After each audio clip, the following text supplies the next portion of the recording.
Good morning students. आज हम पढ़ेंगे द्विघात बहुपदों का हल।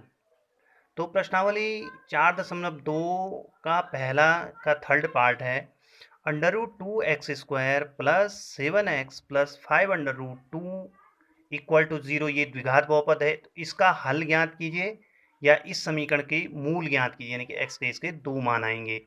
तो हमने पिछली कक्षा 9th में पढ़ा था मध्यपद से, यानी कि पहले ax² plus bx plus c, यानी a और c का ऐसा एडजस्टमेंट करना है कि जिससे हमें क्या प्राप्त होता है, b प्राप्त होता है। तो यानी कि लास्ट यहाँ पे हो जाएगा √2 इंटू 5√2 इक्वल टू 2 √2 इंटू √2 2, तो 5 इंटू 2 यानी कि 10 का ऐसा एडजस्टमेंट करना है कि जिससे हमें क्या प्राप्त हो जाए, 7। तो ये यहाँ से ही पता हो गया 2 + 5 या 5 + 2, तो इसको हम यहाँ रख लेते हैं।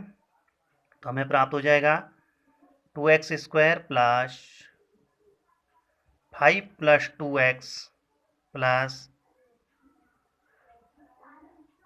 5√2 इक्वल्स टू 0। तो हो जाएगा √2x² plus 5 into x 5x, 2 into x 2x, 5√2 equals to 0।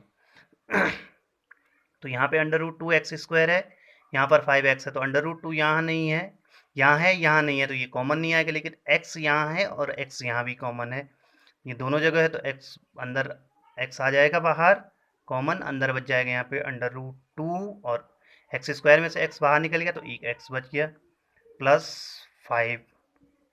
अब यहाँ पर √2 यहाँ है और 2 यहाँ पर है, तो हम 2 को लिख सकते हैं √2 इंटू √2। तो एक √2 बाहर आ जाएगा यहाँ से, तो अंदर बच जाएगा √2x प्लस 5। √2 बाहर आ गया तो 5 इक्वल टू 0। तो यहाँ पे दोनों जगह √2 प्लस 5 कॉमन है, √2x प्लस 5 कॉमन है, तो √2x प्लस 5 और अंदर बच जाएगा दूसरा x प्लस √2 इक्वल टू 0। तो इसके हल हो जाएंगे। यदि √2x प्लस 5 इक्वल टू 0, तो x बराबर हो जाएगा -5 बटे ये 2 नीचे आ जाएगा √2, और यदि x प्लस √2 इक्वल टू 0, तो x बराबर हो जाएगा -2। तो इस प्रकार से ये द्विघात समीकरण के दो मूल आ गए, x इज इक्वल टू -5/√2 और x इज इक्वल टू -√2। यही इस समीकरण के मूल भी होंगे और यही इस समीकरण का हल भी है। तो ओके स्टूडेंट्स, इसी प्रश्नावली का क्वेश्चन नंबर 3 है, मोस्ट इंपॉर्टेंट क्वेश्चन है।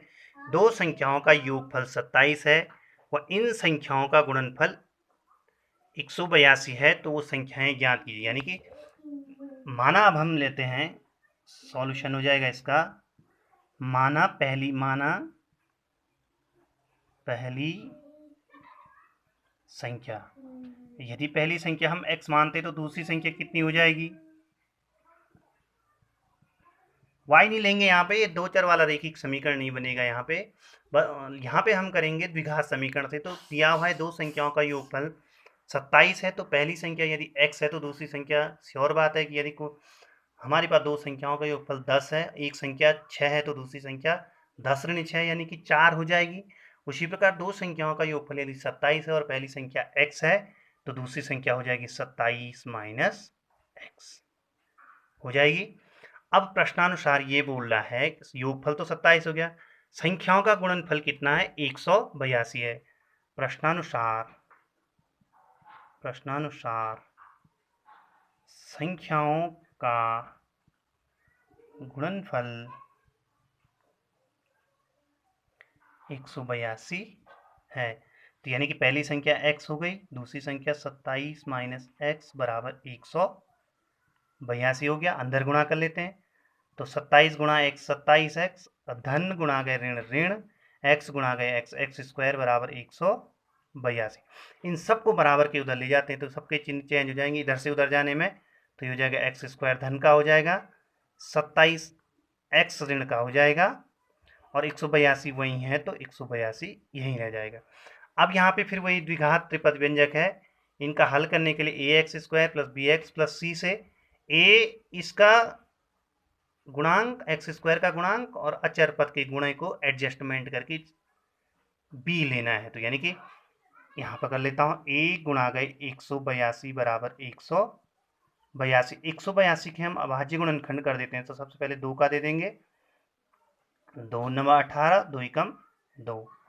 अब किसी का नहीं, इसका 7 का जाएगा, तो 2 13 7 91 और 7, यानी कि ये हो गया 2 गुणा 7 गुणा 2 गुणा 7 गुणा 13, तो सीधे हो गया 2 7 14, 14 और 13, और 14 और 13 से 27 प्राप्त हो रहा। तो यानी कि यहाँ पे हम लिख देंगे 14 और 13 को कैसे, x² माइनस 14 धन 13, क्योंकि चिन्ह बाहर ले लिया हमने, x प्लस 182 बराबर 0, क्योंकि हमने 27 बनाना है, ऋण 27 नहीं बना, ऋण 27 अपने आप बन जाएगा क्योंकि ऋण का चिन्ह बाहर है।